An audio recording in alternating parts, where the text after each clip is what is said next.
जय हिंद। आज हम देखेंगे कैंसर के बारे में कि आखिर कैंसर होता क्या है, कैंसर का कोई इलाज भी अब आया है कि नहीं, आखिर कैंसर का इलाज आया है तो कौन सा इलाज आया है और कैंसर ठीक हो सकता है या नहीं, इसके बारे में भी देखेंगे। और ये भी देखेंगे कि कैंसर कितने प्रकार का होता है और ये कैंसर जो किस कारण से कैंसर हमको हो जाता है। तो देखिए, कैंसर जो होता है ना वो कुछ नहीं है। कैंसर हमारे शरीर में क्या होता है, कोशिकाएं होती हैं। मतलब कि हमारा शरीर जो है बहुत ज़्यादा कोशिकाओं से मिलकर बना है। कोशिकाएं क्या होती हैं, एक मतलब इकाई होती हैं बनाने के लिए। जैसे दीवार बनाने के लिए ईंट जो है, दीवार बनाने का एक इकाई है। एक गो ईंटा जोड़ेंगे तो क्या बनेगा, दीवार बनेगा। सेम वैसे ही जब एक गो कोशिका जोड़ेंगे तो क्या बनेगा, हमारा शरीर बनेगा। अब हमारे शरीर जो है कोशिका से बना हुआ है, तो कोशिका जो होता है विभाजन करता है।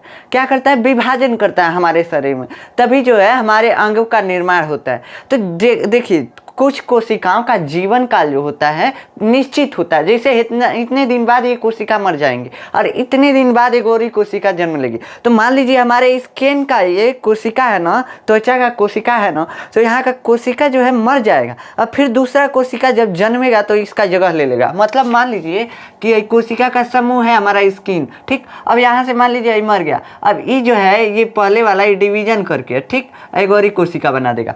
तो मतलब कि हमारे शरीर में कोशिकाओं का डिवीजन चलता रहता है। कोशिकाएं जो है विभाजित होती रहती हैं, ठीक। तो विभाजन करके और जो मरी हुई कोशिकाएं हैं उनका स्थान लेती रहती हैं या हमारी वृद्धि में भी सहायता के लिए डिवीजन करती हैं, विभाजन करती हैं।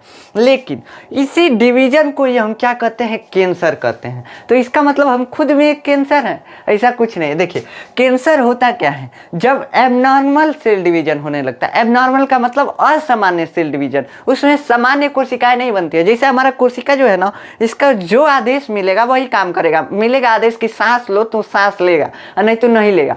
तो ये जो कोशिका है वो मतलब शरीर के आदेश का पालन करेगा। लेकिन जब एबनॉर्मल सेल डिवीजन होने लगता है, असामान्य सेल डिवीजन होने लगता है, तो किसी भी शरीर के इंस्ट्रक्शन का फॉलो नहीं करता है, इंस्ट्रक्शन को फॉलो नहीं करता। मतलब शरीर जो भी उसको निर्देश देगा ना वो नहीं करेगा। वो क्या करेगा, खूब ज़्यादा कोशिका विभाजन करेगा।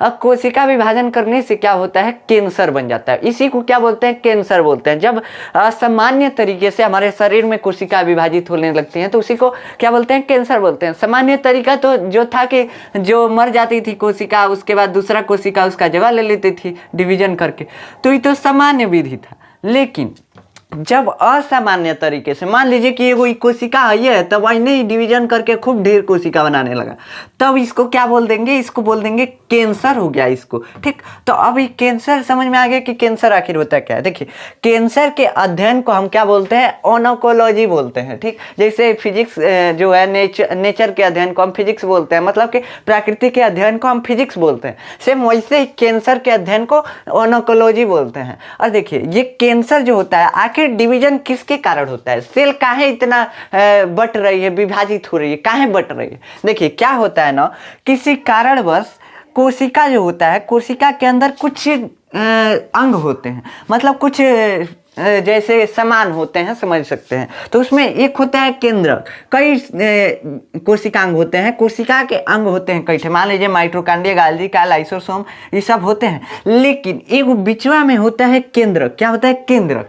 ये जो होता है ना, यही कोशिका को नियंत्रित करता है, इसलिए इसको कोशिका का डायरेक्टर बोला जाता है। जैसे प्रिंसिपल होता है ना स्कूल का, तो पूरा स्कूल को पूरा कंट्रोल करता है। सेम वैसे ही ना ये जो है ये पूरा कोशिका को कंट्रोल करता है। तो इसमें जो होता है केंद्रक में, जब केंद्रक को फोड़ के देखते हैं ना, तो उसमें क्या मिलता है, हमको क्रोमोसोम मिलता है। क्रोमोसोम क्या होता है, क्रोमोसोम जो होता है ना, ये गुणसूत्र होता है मनुष्य का। आप जब रिप्रोडक्शन चैप्टर पढ़ेंगे तो उसमें समझ में आएगा। देखिए, ये क्रोमोसोम मिलता है, उसमें कुछ मतलब द्रव रहता है। एक मान लीजिए कि केंद्रक क्या है, छोटा सा बॉल है, उसमें कुछ लिक्विड भरा हुआ है और ऐसे एक्स टाइप का क्रोमोसोम है सब, बहुत ज़्यादा क्रोमोसोम है सब। इसकी संख्या जो होती है 46 होती है। ऐसा देखेंगे तो 23 होगा और ऐसे एक देखेंगे तो 46 होगा। तो देखिए, इसकी संख्या जो एक केंद्रक में होती है 46 होती है। इससे हम कोई मतलब नहीं है, मतलब इससे है कि इसमें क्रोमोसोम होता है है, गुणसूत्र होता है। अब गुणसूत्र को नोचेंगे ना, नकोट के खींचेंगे ना, तो एगो धागा जैसा संरचना निकलने लगेगा।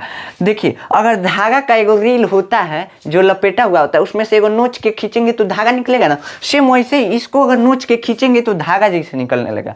अब धागा को खूब बढ़िया फैलाएंगे ना तो ऐसा कुछ स्ट्रक्चर मिलेगा।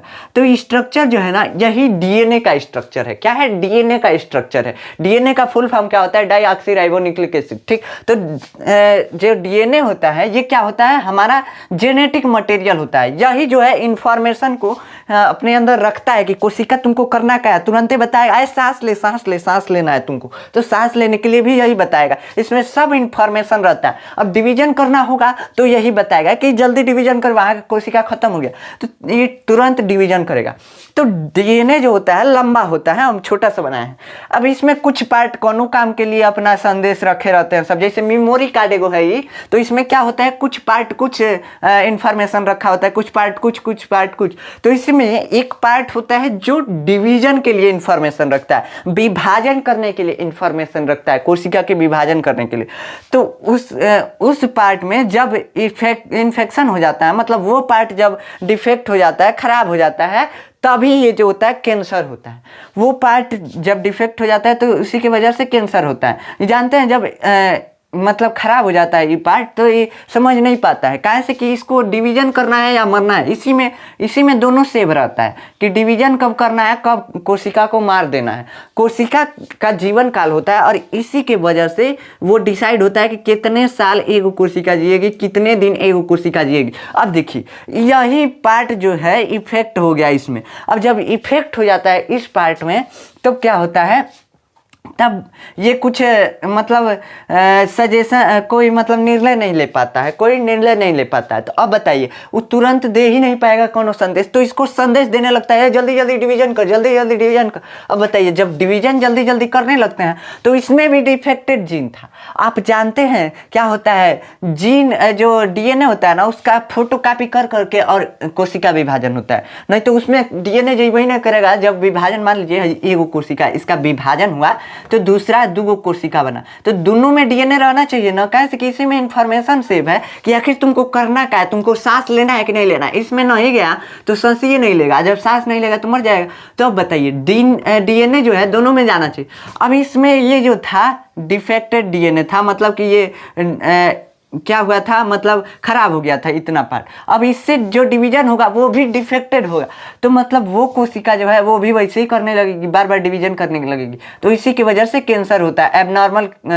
एबनॉर्मल सेल डिवीजन की वजह से कैंसर होने लगता है। ठीक, तो ये किसकी वजह से होता है? जीन की गड़बड़ी की वजह से। अब देखिए ये जो इसका कैंसर का कई ठे स्टेज होता है, कैंसर का कई ठे स्टेज होता है। स्टेज मतलब किस स्टेज में कितना कैंसर प्रभावी होगा। तो इसके जो होते हैं 5 स्टेज होते हैं, 0 से लेकर और 4 तक स्टेज होते हैं। तो देखिए 0 स्टेज में अब कैंसर होने की संभावना रहती है, कैसे कि एगो दूगो कोशिका उस टाइप में लगता है कि उसके डीएनए में चेंजेज आ गया है। तो 0 स्टेज में क्या होता है, कैंसर होने की संभावना रहती है। अब कैंसर को कभी कभी ट्यूमर भी बोलते हैं, तो कंफ्यूज जाइएगा नहीं। देखिए 0 स्टेज में क्या होता है, कैंसर होने की संभावना होती है। फर्स्ट स्टेज जो आता है उसमें क्या हो जाता है, उसमें कैंसर हो जाता है और सेकेंड स्टेज में वो कैंसर बढ़ने लगता है। देखिए फर्स्ट स्टेज में कैंसर हो जाता है पूरी तरह से, उसके बाद ट्यूमर मतलब बन जाता है। उसके बाद सेकेंड स्टेज में क्या आता है, सेकेंड स्टेज में वो ट्यूमर बड़ा हो जाता है, कैंसर जो होता है थोड़ा सा बड़ा हो जाता है। थर्ड स्टेज में क्या होता है, थर्ड स्टेज में अब वो इस लायक हो जाता है कि दूसरे जगह फैल सके। मान लीजिए हमारे हाथ में है तो हमारे ब्रेन में जा सके, इस लायक हो जाता है थर्ड स्टेज में। अब फोर्थ स्टेज में पूरा शरीर में फैल गया होता है। तो ये 4 स्टेज होते हैं। सबसे खतरनाक कौन, फोर्थ स्टेज। सबसे नॉर्मल कौन, 0 स्टेज। तो 0 स्टेज में जब पकड़ा जाएगा तब तो बबुआ ठीक है, नहीं तो बाद में 4 स्टेज पे पकड़ाएगा तो थोड़ा दिक्कत होता है इसको कंट्रोल करने में। आप देखिए ये तो स्टेज हो गए कैंसर के कि इतने स्टेज होते हैं और सबसे डिफिकल्ट स्टेज जो होता है 4 स्टेज होता है। तो अब देखिए अब कैंसर के कितने टाइप होते हैं। कैंसर के जो होते हैं मेनली 2 टाइप होते हैं। वैसे कैंसर को अंगों के आधार पे कई टाइप का बनाया गया है, जैसे हाथ का कैंसर होगा तो अलग अलग मतलब नाम रखा गया, लेकिन 2 कैंसर 2 टाइप के होते हैं, बेनिंग कैंसर, बेनिंग ट्यूमर और मेलिजेंट ट्यूमर। तो देखिए ये क्या होता है, पहला जो होता है इसमें क्या होता है, ये फैलता नहीं है, मतलब एक जगह हो गया ना तो वहीं पे रहेगा, अब फैलेगा नहीं। मान लीजिए कि हाथ में हो गया तो हाथ में रहेगा, ब्रेन में नहीं जाएगा। वो एक होता है एक कैंसर, ठीक, पहला वाला बेनिंग कैंसर, ठीक। अब देखिए ये तो था मतलब जो फैल नहीं रहा था, ये गांठ टाइप का हो जाता है इसमें, ठीक। अब ये मैलिग्नेंट ट्यूमर जो होता है इसमें क्या होता है, ये फैलता है, मतलब एक जगह से दूसरे जगह तक चला जाता है। ये पहला जो था ये गांठ टाइप का होता है, ये शरीर के ऊपरी भागों में होता है, ठीक। तो इसमें कोई दिक्कत नहीं होता है, इसको सर्जरी करके काट के निकाल देते हैं, खत्म बात। अब ये मैलिग्नेंट कैंसर जो होता है ना, ये बहुत खतरनाक होता है, यही फैलता है। अब देखिए मैलिग्नेंट कैंसर के जो है 4 टाइप होते हैं, 4 टाइप। वैसे अभी हम बताएं कि कैंसर बहुत सारे टाइप का होता है, लगभग 500 टाइप का कैंसर होता है। अब देखिए हम 4 टाइप का बता रहे हैं। कार्सिनोमैस कैंसर जो होता है स्किन में होता है, स्किन का कैंसर है। अब नॉर्मल समझने के लिए तो ये स्किन का कैंसर है, लेकिन ये एंडोडर्म और एक्टोडर्म में होता है। जो बायोलॉजी पढ़े होंगे वो समझ सकते हैं कि एंडोडर्म क्या होता है और एक्टोडर्म क्या होता है। अभी जब तक आप नहीं पढ़ेंगे नहीं समझ में आएगा। बस समझिए कि स्किन का कैंसर होता है, चमड़ी का कैंसर होता है, बस सिंपल। अब देखिए सार्कोमस, ये क्या होता है, हड्डियों का कैंसर होता है, मतलब हड्डी में कैंसर हो गया तो उसको क्या बोलेंगे, सार्कोमस हुआ है। अब देखिए ल्यूकेमिया, ल्यूकेमिया जो होता है खून का कैंसर, ब्लड में कैंसर हो जाता है, सबसे खतरनाक है ल्यूकेमिया। ल्यूकेमिया जो होता है ब्लड कैंसर होता है। और लिम्फोमैस, लसिका तंत्र में जब कैंसर हो जाता है तो क्या होता है, वही लिम्फोमैस होता है। लिम्फोमैस यानी लसिका तंत्र। लसिका तंत्र जानते हैं क्या करता है, लसिका तंत्र जो है ना हमको रोगों से लड़ने के लिए क्षमता प्रदान करता है। तो इसमें जब कैंसर हो जाता है तो उसको क्या बोलते हैं, लिम्फोमैस कैंसर, यानी लसिका तंत्र वाला कैंसर, ठीक। मतलब लसिका तंत्र में लिम्फेटिक सिस्टम में कैंसर हो गया है। मतलब कैंसर क्या होता है भाई, सेल डिवीजन होता है, मतलब कि ज्यादा सेल डिवीजन, एबनॉर्मल असामान्य तरीके से कोशिका विभाजन होने लग रहा है, इसी को बोल दे रहे हैं कि ये कैंसर हो गया। तो ये समझ में आ गया कि 4 कैंसर के टाइप क्या होते हैं, स्टेज क्या क्या होते हैं। अब देखिए एक होता है मेटास्टेटिक कैंसर, सुने होंगे कि लंग मेटास्टेटिक कैंसर इनको हुआ है, इनको बोन मेटास्टेटिक कैंसर हुआ है। इसका मतलब क्या होता है, देखिए मेटास्टेटिक कैंसर, इसका मतलब जानते हैं क्या होता है, अगर फैलना शुरू करता है ना तो उसी को बोलते हैं मेटास्टेटिक। देखिए क्या होता है, अगर मान लीजिए कि कैंसर किसी को हुआ है, कौन सा कैंसर, मान लीजिए बोन कैंसर हुआ है, बोन कैंसर हुआ है ना, बोन से वो फैल के दिमाग में चला गया। हम बताए हैं ना कि इसमें फैलने की क्षमता होती है, जानते हैं क्या फैलने की क्षमता होती है, जो सेल डिवीजन होता है ना उसमें एक दूसरे को सेल अच्छे से पकड़े नहीं रहते हैं, और जब ब्लड आता है तो सारे ब्लड के थ्रू चले जाते हैं, मतलब कि उसमें परिवहन करने की क्षमता होती है। तो ये सेल जो है डगरते डगरते चला जाता है कहीं भी, मतलब जब दोनों एक दूसरे को अच्छे से पकड़े नहीं रहेंगे तो लहर में जब आएगा ब्लड तेजी से तो उसमें दह के चले जाएंगे, तो वैसे ही चला जाता है तो दूसरे जगह फैल जाता है। अब देखिए जब फैलता है तो उसी को बोलते हैं मेटास्टेटिक कैंसर। देखिए मान लीजिए कि हड्डी में हुआ है कैंसर, हड्डी से फैल के ब्रेन में पहुंच गया ना तो इसको ब्रेन कैंसर नहीं बोलेंगे, इसको बोलेंगे बोन मेटास्टेटिक कैंसर। क्या बोलेंगे, बोन मेटास्टेटिक कैंसर। कहाँ से कि हड्डी से गया है इसलिए इसको क्या बोल रहे हैं, बोन मेटास्टेटिक कैंसर, ठीक। तो समझ में आया कि मेटास्टेटिक कैंसर क्या होता है, जिस भी पार्ट से फैल कर कहीं गया होगा उसको बोल देंगे कि यही मेटास्टेटिक कैंसर है। मान लीजिए कि स्किन से फैल के लीवर में चला गया तो बोल देंगे कि स्किन मेटास्टेटिक कैंसर है। अगर ब्लड से फैल के लीवर में चला गया तभी बोलेंगे ब्लड मेटास्टेटिक कैंसर है। तो मतलब मेटास्टेटिक शब्द का प्रयोग कब करते हैं, जब फैलाव से कैंसर हुआ हो तो उसको मेटास्टेटिक कैंसर बोलते हैं। अब देखिए इसका कारण क्या क्या होता है, आखिर कैंसर होता ही क्यों है। देखिए सुपारी खाने से भी कैंसर होता है, सुपारी खाने से लोग को कैंसर हो जाता है, जो नशा करते हैं उसमें ज़्यादातर कैंसर देखने को मिलता है।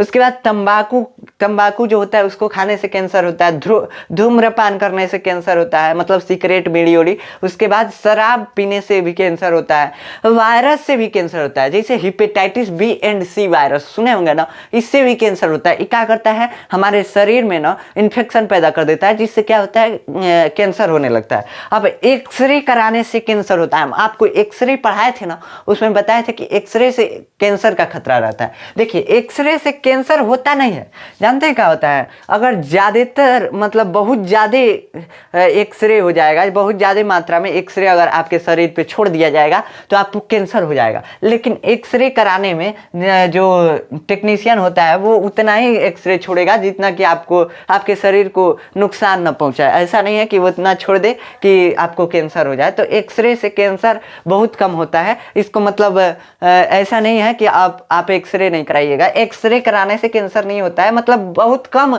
रेयर स्टेज में हो जाता है। अब देखिए यूवी रे से होता है, यूवी रे मतलब अल्ट्रावायलेट रे होता है जो सूर्य से आता है। जो ओजोन परत क्षय सुन रहा है ना, ओजोन परत का क्षय हो रहा है। ओजोन परत क्या करता है, जितना पराबैंगनी किरण मतलब जो हमारे लिए अनुपयोगी किरणें हैं, हमको नुकसान पहुंचाती है, उसको छान के तब सूर्य का प्रकाश हमारे पास भेजता है। आई जो अल्ट्रावायलेट है ना, ये हमारे लिए खतरनाक है, तो ये छानता था पहले, लेकिन अब देख रहे हैं ओजोन परत का क्षय हो रहा है, मतलब ओजोन परत में छेद हो रहा है। तो जब छेद हो रहा है तो उधर से आ जा रहा है यूवी रे, तो उसके वजह से भी कैंसर हो जा रहा है। गामा रे से भी कैंसर होता है। अब देखिए गामा रे से ना कैंसर का इलाज होता है, कैंसर होता है। देखिए तो अब देखिए गामा रे से कैंसर होता है। अब न्यूक्लियर बम देखे होंगे, एटम बम जो होता था न्यूक्लियर बम, उसको नागासाकी और हिरोशिमा में गिराया गया है। तो वहाँ पे अभी भी कैंसर के पेशेंट ही बच्चे जन्म लेते हैं, ज़्यादातर बच्चे कैंसर के पेशेंट होते हैं। तो न्यूक्लियर बम भी जो होता है वो भी क्या कैंसर के लिए मतलब उत्तरदायी होता है। अब कई जो होता है, कई कैंसर जेनेटिक होता है। जेनेटिक मतलब कि पिछला पीढ़ी से भी आ जाता है, खानदानी होता है, खानदानी चलता रहता है। जैसे सुनते हैं ना कि खानदानी बदमाश था, तो वैसे खानदानी चलता है कई कैंसर। जैसे ब्रेस्ट कैंसर, स्तन का कैंसर, ये स्त्रियों का कैंसर, ये जो होता है अगर उसकी मासी को हुआ है, किसी लड़की के अगर मासी को कैंसर हुआ है ब्रेस्ट कैंसर, या उसकी माँ को हुआ है या उसकी नानी को हुआ है, तो भी उसको ब्रेस्ट कैंसर हो सकता है। अब ये 100% गारंटी नहीं है कि होगा, मतलब हो सकता है, चांसेज हैं, इसलिए उसको टेस्ट कराते रहना चाहिए कि हमको कैंसर हुआ है या नहीं। अब कैंसर का टेस्ट जो होता है कई टाइप का होता है। ब्लड टेस्ट से भी पता चल जाता है कैंसर, कभी कभी MRI से भी पता चल जाता है, मतलब ज़्यादा टेस्ट होते हैं, बहुत ज़्यादा टेस्ट होते हैं कैंसर के। ठीक, अब ये समझ में आ गया कि कैंसर के क्या क्या कारण होते हैं। अब इसके इलाज क्या होते हैं, आखिर कोई इलाज है इसका, क्या हम कैंसर ठीक कर सकते हैं? तो अगर हिम्मत रहे ना तो कैंसर को ठीक किया जा सकता है। अब आप देखिएगा एक जोश टॉक चैनल पे एक कुसुम नाम की महिला है, वो महिला जो है 4 स्टेज कैंसर से 4 बार लौट के आई है। बहुत हिम्मत वाली वो महिला है, उनका वीडियो आप जाके देखिएगा जोश टॉक चैनल पे। अब वहाँ पे वो जो है क्या हुआ था पहले उनके साथ, पहले कैंसर हुआ था तो पूरे इंडिया की दवाई यूज कर ली, फिर भी ठीक नहीं हुआ। उसके बाद विदेश से मंगाने लगी। उनके ऊपर 2 दवाई जो है इंडिया में पहले खाने वाली महिला वही बनी है। कैंसर के 2 दवाइयों को पहली बार खाने वाली महिला इंडिया में वही बनी है कुसुम। तो उनका देखिएगा जोश टॉक पे, मतलब हिम्मत हो तो किसी चीज़ से भी लड़ा जा सकता है। कैंसर से डरना नहीं है, बस हिम्मत से लड़ना है। अब इसका जो इलाज है, देखिए इसका इलाज क्या क्या होता है। इसका इलाज होता है कीमोथेरेपी। ये तो एकदम आप सुने ही होंगे, कीमोथेरेपी। देखिए कीमोथेरेपी क्या होता है, कीमोथेरेपी कुछ नहीं होता है, कई प्रकार के दवाई दिए जाते हैं कीमोथेरेपी में कई प्रकार के दवाई दिए जाते हैं। मतलब कि अगर मान लीजिए कि स्किन का कैंसर है तो अलग दवाई दिया जाएगा, लीवर का कैंसर है अलग दवाई दिया। अब बताइए ये काहे ऐसा हो रहा है, काहे लीवर का कैंसर है तो अलग दवाई और स्किन का कैंसर है तो अलग दवाई। देखिए इसका अलग अलग दवाई इसलिए दिया जाता है कि जो सेल होते हैं, मान लीजिए स्किन का सेल जो है अलग है, स्किन का सेल अगर डिवीजन करेगा तो चमड़िए बनाएगा, त्वचा ही बनाएगा, ना कि लीवर बनाएगा। लीवर का जो सेल है वो डिवाइड करेगा, वो विभाजन करेगा तो लीवरे बनाएगा, नहीं कि स्किन बनाएगा। तो इसलिए उसमें कुछ अलग अलग मतलब डिफ्रेंशिएशन हो जाते हैं, इसलिए अलग अलग दवाइयाँ देनी पड़ती हैं। तो ये कीमोथेरेपी एक इलाज का समूह है, ना कि एक इलाज है, इलाज का समूह है। मतलब कि इसमें कई दवाइयाँ दी जाती हैं अलग अलग कैंसर के लिए, इसमें अलग अलग दवाइयाँ दी जाती हैं जिससे कि कैंसर सेल को मारा जा सकता है। अब ये क्या करता है, ये पहचान नहीं पाता है, ये मतलब उसी में कंफ्यूज आ जाता है, कौन कैंसर सेल है कौन नीमन सेल है, कुछ नहीं पहचान पाता है, जिसको पाता है उसको मार देता है। तो इसकी वजह से हेयर लॉस होता है। हेयर लॉस क्या होता है, हेयर लॉस जो होता है ना, बाल झड़ने लगते हैं। पूरा देखे होंगे कई लोग को कैंसर हुआ हुआ टकले हो गए होंगे, उसके बाद वीकनेस आने लगती है, कमजोरी आने लगती है, एनीमिया होने लगता है। एनीमिया क्या होता है, ब्लड की कमी को एनीमिया बोलते हैं। तो अब बताइए जब कौनों कोशिका को मार दे रहा है तो ब्लड में जाएगा तो ब्लडों को मार देगा, तो इसी की वजह से एनीमिया भी हो जाता है, और हेयर फॉल भी होता है, मतलब हेयर लॉस भी होता है, ये वीकनेस भी होता है। किसकी वजह से? कीमोथेरेपी। तो कीमोथेरेपी समझ में आ गया। कीमोथेरेपी क्या है? दवाई दिया जाता है कैंसर के लिए, उसी को बोलते हैं कीमोथेरेपी। अब सर्जरी एक होता है, सर्जरी ये एक फर्स्ट और सेकेंड स्टेज में सर्जरी की जा सकती है, उसके अलावा सर्जरी नहीं की जा सकती है। और ये जो कैंसर का ये टाइप बताया है इसमें सर्जरी की जा सकती है और किसी में सर्जरी नहीं की जा सकती है। तो फर्स्ट और सेकेंड स्टेज में सर्जरी की जाती है, कभी कभी रेयर केस में थर्ड स्टेज में भी सर्जरी कर ली जाती है। सर्जरी में क्या होता है, जितने दूर कैंसर फैला होता है उसको काट के निकाल देते हैं, ठीक, और उसके बाद उसको सिल देते हैं तो सही हो जाता है। सर्जरी सबसे अच्छा इलाज है कैंसर का इस समय। अब देखिए रेडिएशन थेरेपी। रेडिएशन थेरेपी क्या होता है? इसमें अभी बताया ना गामा रे का यूज किया जाएगा। देखिए गामा रे बहुत खतरनाक है, बहुत सही है। अगर ज़्यादा गामा रे देंगे तो अगर इधर उधर गामा रे चला गया तो उधर कैंसर हो सकता है। अब गामा रे को उसी सेल पे भेजा जाता है जिस सेल में कैंसर है, तो उसको क्या करता है, उसको नष्ट कर देता है, मार देता है। समझ में आया? अब कहेंगे इस सेल को कैसे मार देता है, कोशिका को हमारे कैसे नष्ट कर देता है। अब देखे होंगे कई वो लेजर आते हैं, लेजर से कटिंग होती है, लोहा का कटिंग होता है। अरे यार लोहा जब कट जा रहा है लेजर से, प्रकाश से, तो हमारा शरीर क्या है, कट नहीं जाएगा? तो अब उसमें कोशिका को क्या किया जाता है, डिस्ट्रॉय किया जाता है, नष्ट किया जाता है। अब देखिए ये तो रेडियोथेरेपी समझ में आ गया कि इसमें कोई रे छोड़ा जाता है। रे मतलब प्रकाश जो होता है, प्रकाश रेडिएशन जो होता है, विकिरण जो होता है उसको छोड़ा जाता है शरीर में। इम्यूनोथेरेपी क्या होता है? इम्यूनोथेरेपी ये जो होता है इम्यूनिटी पावर का यूज करके उसके बाद कैंसर का इलाज किया जाता है। मतलब ऐसी दवाइयों को शरीर में एंटर कराया जाता है जो कि कैंसर कोशिकाओं को मारने के लिए तुरंत एक्टिव हो जाए। हमारे बॉडी में जो है प्रतिरक्षा पावर है, प्रतिरक्षी पावर, मतलब कि जो हमारा बीमारियों से रक्षा कर सकता है। तो ये जो बीमारियों से रक्षा करता है वो कैंसर सेल को नहीं पहचान पाता है। तो अब देखिए उसके लिए इम्यूनोथेरेपी दिया जाता है, जिससे क्या होता है हमारे शरीर का जो इम्यूनिटी सिस्टम है वो एक्टिव हो जाता है, बहुत तेज एक्टिव हो जाता है, जिससे वो कैंसर कोशिकाओं को मारने लगता है। तो ये इम्यूनोथेरेपी भी बहुत कारगर है, लेकिन ये महंगा भी थोड़ा आता है इम्यूनोथेरेपी। टारगेटेड थेरेपी क्या होता है? टारगेटेड थेरेपी में उस कोशिका को बस मार देते हैं जो cell division, abnormal cell division कर रहा है। और वही तो कारण है, वही ना कारण है ये जो कैंसर का कारण कौन है, जो एबनॉर्मल सेल डिवीजन कर रहा है, तो उसी को टारगेट करके मार देते हैं, इसलिए इसको बोलते हैं टारगेटेड थेरेपी। समझ में आया? अब इम्यूनोथेरेपी और टारगेटेड थेरेपी समझ में आ गया। अब डोस्टरलिमेब नाम की एक दवाई है जो कहाँ बनी है, जो न्यूयॉर्क में बनी है। न्यूयॉर्क में यह दवाई बनी है, इसको अप्रूवल भी मिल गया है, इंडिया में सरकारी अस्पताल इसको ले सकते हैं। अब ये डोस्टरलिमेब जो दवा है ये गर्भाशय के कैंसर के लिए यूज किया जाता है, यानी यूट्रस में, यूट्रस मतलब गर्भाशय में, बच्चेदानी में जब कैंसर हो जाता है तो उसके लिए ये डोस्टरलिमेब दवा का यूज किया जाता है। ये बहुत कारगर दवा है। ये जो है 18 मरीजों पे ट्रायल किया गया था, 18 मरीज ठीक हो गए थे। अब कार्टी सेल थेरेपी क्या होता है? कार्टी सेल थेरेपी में जानते हैं क्या होता है? टी सेल जो होता है, टी सेल क्या होता है, हमारे इम्यूनिटी सिस्टम का ही एक पार्ट है। ये क्या करता है, एंटीबॉडी रिलीज करता है। एंटीबॉडी समझते हैं ना, प्रतिरक्षा मतलब लड़ने का एगो प्रोटीन मतलब रिलीज करता है, समझ सकते हैं। तो ये टी सेल जो होता है ये क्या करता है, मान लीजिए कि एगो पुलिस है, पुलिस मतलब कौनो रोग आएगा, कौनो वायरस आएगा, उसको क्या करेगा, तुरंत लेके और उसको खत्म कर देगा। ठीक, अब बताइए कार्टी सेल जो होता है कैंसर को नहीं पहचान पाता है, इसमें कैंसर को पहचानने की क्षमता नहीं होती।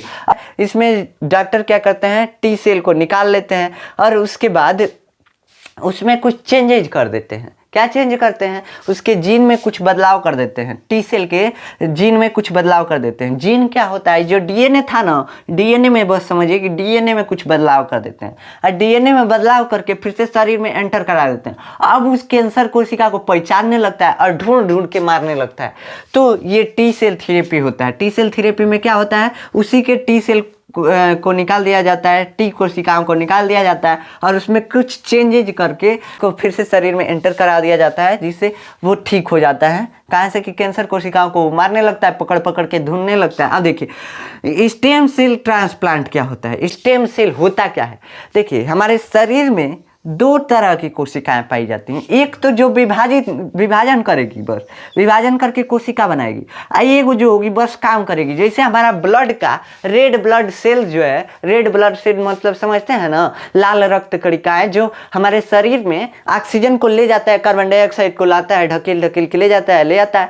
तो वो जो होता है को बनाने का काम कौन करेगी? स्टेम सेल करेगी। हाई जो है बस काम करेगा, डिवीजन नहीं कर सकता, बस काम करके मर जाएगा, अपना काम करके मर जाएगा, खत्म बात। तो ये जो रेड ब्लड कार्पल्स होता है यानी कि आरबीसी जो होता है, ये बस काम करने के लिए स्टेम सेल जो है इसको बनाएगा। ये बनाएगा स्टेम सेल, किसी भी सेल को डिवीजन करके बनाएगा। मतलब कि जो डिवीजन करने वाला सेल है उसको बोल दे रहे हैं स्टेम सेल, जो विभाजन करने वाला सेल है उसको बोल दे रहे हैं स्टेम सेल, और जो नहीं विभाजन कर सकता है बस काम करता है उसको बोल दे रहे हैं सेल, मतलब नॉर्मल सेल। जो विभाजन करता है उसी को ट्रांसप्लांट कर दिया जा रहा है। ट्रांसप्लांट मतलब कि बदलना। जैसे आप सुने होंगे हार्ट ट्रांसप्लांट है, किडनी का ट्रांसप्लांट होता है, लीवर ट्रांसप्लांट होता है, लीवर बदल दिया जाता है एक इंसान से दूसरे इंसान में।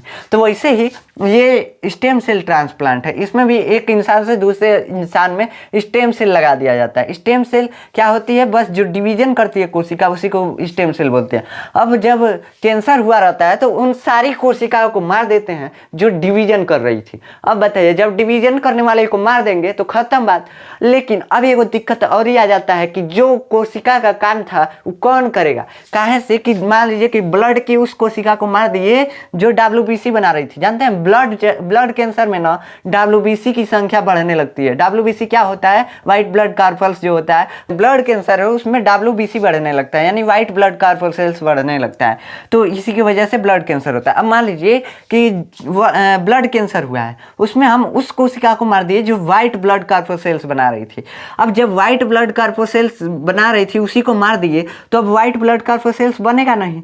तो कैंसर तो ठीक हो गया लेकिन गड़बड़ी हो गया कि अब व्हाइट ब्लड कार्पल सेल्स हम लाएंगे कहाँ से? तो इसके लिए हम क्या करते हैं, स्टेम सेल किसी दूसरे व्यक्ति से लेते हैं, मतलब कि जो बनाती हो का WBC, और WBC वाले को क्या करते हैं उसके शरीर में एंटर करा देते हैं, ठीक है, जिससे फिर से हमारा शरीर ठीक हो जाता है। तो स्टेम सेल ट्रांसप्लांट समझ में आ गया कि स्टेम सेल ट्रांसप्लांट क्या होता है। अब इसके लिए कई वेबसाइट आए हैं जिसपे आप स्टेम सेल डोनर भी बन सकते हैं, कई लोगों का जान बचा सकते हैं। स्टेम सेल ट्रांसप्लांट अभी बस ब्लड कैंसर के लिए यूज किया जा रहा है। ब्लड कैंसर में मतलब कि WBC अगर ज़्यादा बढ़ने लग रहा है तो उसी को स्टेम सेल को मार के और उसके बाद दूसरे का स्टेम सेल ला के उसी में इंटर करा दे रहे हैं। दूसरे का स्टेम सेल जो कि सही हो, जो मतलब नॉर्मल स्टेम सेल जिसमें कैंसर ना हो, तो अब उसको ले आके और इंटर करा दे रहे हैं। तो समझ में आ गया कि स्टेम सेल ट्रांसप्लांट क्या होता है। बोन मैरो ट्रांसप्लांट, हमारा ब्लड जो है ना, ब्लड वो किस में बनता है? बोन मैरो में बनता है।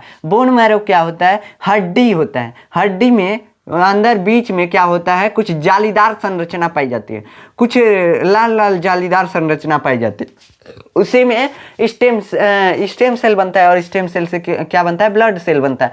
तो यही अब ये जब कभी कभी क्या होता है, कभी कभी ये खराब हो जाता है, ये जो बोन मैरो है यही खराब हो जाता है ब्लड कैंसर में। तो इसके लिए क्या किया जाता है? बोन मैरो ट्रांसप्लांट किया जाता है। समझ में आ गया? अब एक नया ट्रायल अभी चल रहा है इसका वायरस पे कि हम अगर शरीर में वायरस को इंटर करा दें तो जब वायरस को अंदर डाल देंगे शरीर में तो वैसा करे कि बस वो कैंसर कोशिकाओं को नोच नोच के खाने लगे, तो हमारा सब काम खत्म हो गया। कहाँ से कि कैंसर कोशिकाओं को नोच के खा जाएगा तो हमारा सब काम खत्म हो गया, कहाँ से कैंसर ठीक हो गया।